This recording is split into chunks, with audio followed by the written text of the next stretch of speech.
Bismillahirrahmanirrahim. Assalamualaikum warahmatullahi wabarakatuh. Berjumpa lagi dengan Bapak di pelajaran Pendidikan Agama Islam dan Budi Pekerti kelas 5. Mudah-mudahan anak-anakku semuanya dalam keadaan sehat walafiat. Baiklah anak-anakku yang saya banggakan, pada kali ini kita akan belajar tentang kisah keteladanan Nabi Ilyas dan Nabi Muhammad SAW. Sebelum kita mulai, marilah kita semuanya membaca doa sebelum belajar.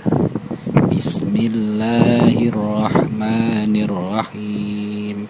Rabbi zidni ilma warzuqni fahma birahmatika ya arhamar rahimin. Kisah keteladanan Nabi Ilyas alaihissalam. Nabi Ilyas alaihissalam merupakan keponakan Nabi Ilyas alaihissalam. Ia pernah bersembunyi bersama Nabi Ilyas alaihissalam di gunung untuk menghindari bala tentara Raja Ba'labak. Setelah Nabi Ilyas alaihissalam meninggal dunia, Nabi Ilyas menggantikannya dalam mengurusi kaumnya. Allah menjadikannya sebagai nabi setelah Nabi Ilyas alaihissalam. Nabi Ilyas alaihissalam melanjutkan misi pamannya sampai akhirnya kaum Nabi Ilyas kembali taat kepadanya. Selama masa kepemimpinan Nabi Ilyas, kaum Bani Israel hidup rukun, tentram, makmur karena berbakti dan bertakwa kepada Allah. Akan tetapi setelah ia wafat, kaum Bani Israel kembali durhaka kepada ajaran Allah yang dibawa Nabi Ilyas alaihissalam. Hari demi hari mereka semakin kufur kepada Allah. Pada akhirnya Allah Subhanahu wa taala melenyapkan kenikmatan dan kesenangan hidupnya sehingga jadilah mereka dilanda kesengsaraan. Pelajaran yang bisa diambil dari kisah ini adalah: 1. Nabi Ilyas adalah pelanjut kekuasaan Nabi Ilyas alaihissalam. 2. Nabi Ilyas alaihissalam mampu menciptakan kaumnya hidup rukun, tentram, makmur karena berbakti dan bertakwa kepada Allah Subhanahu wa taala. 3. Ketaatan kepada Allah dan Rasul-Nya pasti membawa kebahagiaan hidup di dunia maupun hidup di akhirat. 4. Kedurhakaan kepada Allah dan Rasul-Nya adalah penyebab kesengsaraan di dunia maupun di akhirat kelak. Baiklah anak-anakku semuanya, sekarang kita mempelajari tentang kisah keteladanan Nabi Muhammad Sallallahu Alaihi Wasallam. Nabi Muhammad Sallallahu Alaihi Wasallam adalah nabi terakhir dari 25 nabi dan rasul.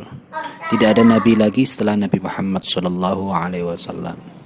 Nabi Muhammad Sallallahu Alaihi Wasallam lahir di kota Mekah pada hari Senin, tanggal 12 Rabiul Awal, bertepatan dengan tahun Gajah, atau tanggal 20 April tahun 571 Masehi. Nabi Muhammad SAW lahir dalam keadaan yatim, yang artinya sudah tidak memiliki ayah. Abdullah, ayahnya, telah terlebih dahulu wafat, sedangkan waktu itu Nabi Muhammad SAW dalam usia 2 bulan di kandungan ibunya Aminah. Abdullah bin Abdul Muthalib sebagai ayahnya tidak meninggalkan harta benda yang banyak yang akan diwarisi putranya. Abdullah hanya meninggalkan beberapa ekor unta saja. Ibu Nabi Muhammad bernama Aminah binti Wahab dari kalangan suku Quraisy yang terpandang mulia di masa itu. Nabi Muhammad SAW pada masa bayi diasuh oleh Halimah. Setelah usia lebih kurang 2 tahun, menyerahkan Nabi Muhammad kepada Aminah kembali.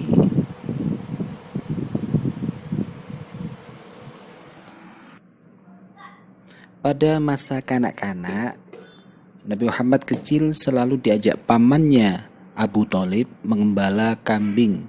Ia senang dengan pekerjaannya dan sayang pada hewan. Karena itu paman Muhammad sering menyebutnya si cerdas yang lincah dan baik. Pada usia muda, Nabi Muhammad SAW terkenal tabah, sabar, bertanggung jawab, pekerja keras, dan sangat jujur, sehingga ia diberi julukan Al-Amin, artinya terpercaya. Pekerjaan yang digelutinya saat itu adalah berdagang ke negeri Sam. Ia membawa berbagai jenis dagangan milik saudagar kaya bernama Khadijah. Karena kejujuran Muhammad, Khadijah jatuh cinta padanya sehingga Khadijah menjadi istri Nabi Muhammad SAW. Pada usia 40 tahun, beliau diangkat menjadi rasul, berdakwah mengajak umat manusia menyembah kepada Allah Subhanahu wa taala dan meninggalkan kemusyrikan, yaitu penyembahan terhadap berhala. Nabi Muhammad mempunyai kebiasaan berkhalwat, yaitu mengasingkan diri dari keramaian manusia, merenung mendekatkan diri kepada Allah Subhanahu wa taala. Tempat yang digunakannya adalah di Gua Hira, kira-kira kurang lebih 5 km dari arah timur kota Mekah. Beliau melakukan khalwat setiap datangnya bulan Ramadan. Suatu ketika di bulan Ramadan, pada hari ke-17, Nabi Muhammad mengalami peristiwa yang luar biasa.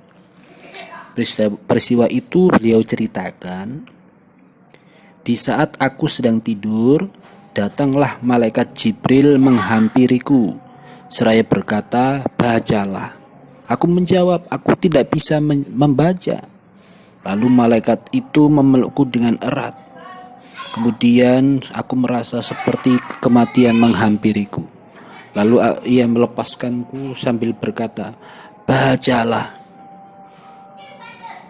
Dengan bacaan surat Al-Alaq ayat 1 sampai dengan ayat 5. Lalu ia memelukku lagi hingga aku merasa kematianku tiba. Kemudian ia melepaskan diriku sambil berkata, bacalah.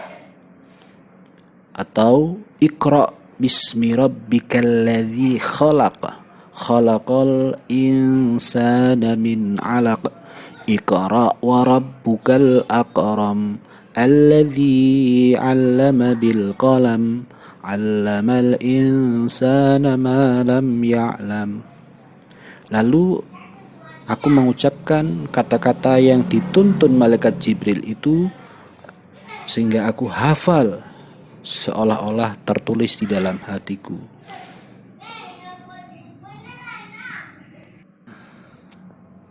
Dengan ditandainya turunnya surat Al-Alaq ayat 1 sampai dengan ayat 5, maka menjadi pertanda turunnya wahyu pertama kepada Nabi Muhammad sallallahu alaihi wasallam.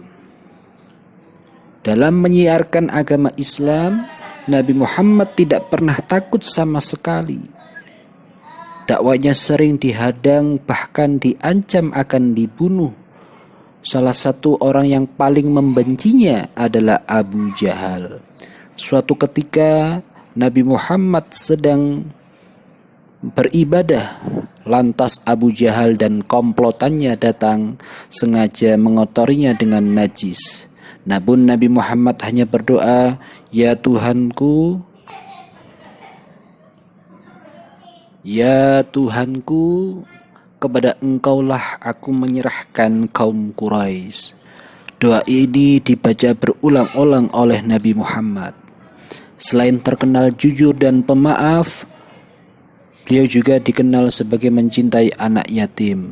Nabi Muhammad bersabda, "Barang siapa yang merawat dan mengasuh anak yatim dengan sebaik-baiknya, kelak mereka akan masuk surga dan tempatnya berdekatan dengan Nabi." Hal ini diisyaratkan oleh Nabi Muhammad dengan jari telunjuk dengan jari tengahnya yang berdekatan dan tidak terhalang apapun. Begitulah cinta Nabi Muhammad kepada umatnya, terutama kepada anak yatim. Rasul terakhir adalah Nabi Muhammad. Dialah Nabi dan Rasul penutup. Saatnya menjawab pertanyaan. Pertanyaan pertama. Silakan kamu tulis pertanyaannya, kemudian kamu jawab di buku tulis, kemudian silakan kamu foto jawaban kamu, lalu upload di link yang ada di kolom deskripsi. Silakan kamu foto jawaban kamu, kemudian diupload di dalam link yang ada di kolom deskripsi di bawah ini. Pertanyaan pertama. Siapakah Nabi Ilyasa itu?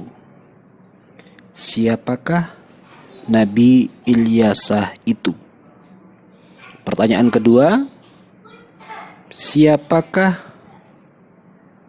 raja yang mengejar Nabi Ilyas dan Nabi Ilyasa yang sampai mengejarnya di gunung?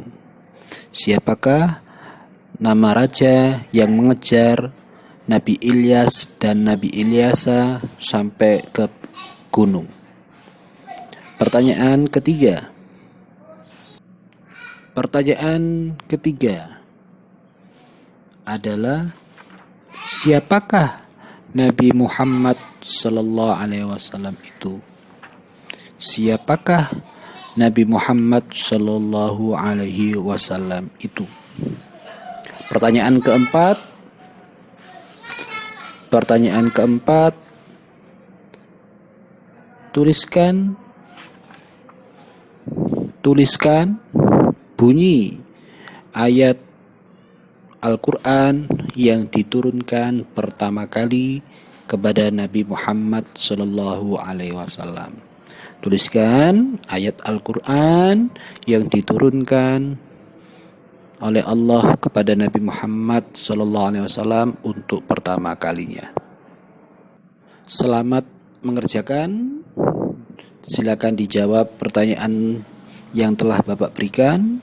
Mudah-mudahan kalian bisa mengerjakannya dengan baik dan mudah-mudahan kita semuanya tetap diberikan kesehatan oleh Allah Subhanahu wa ta'ala.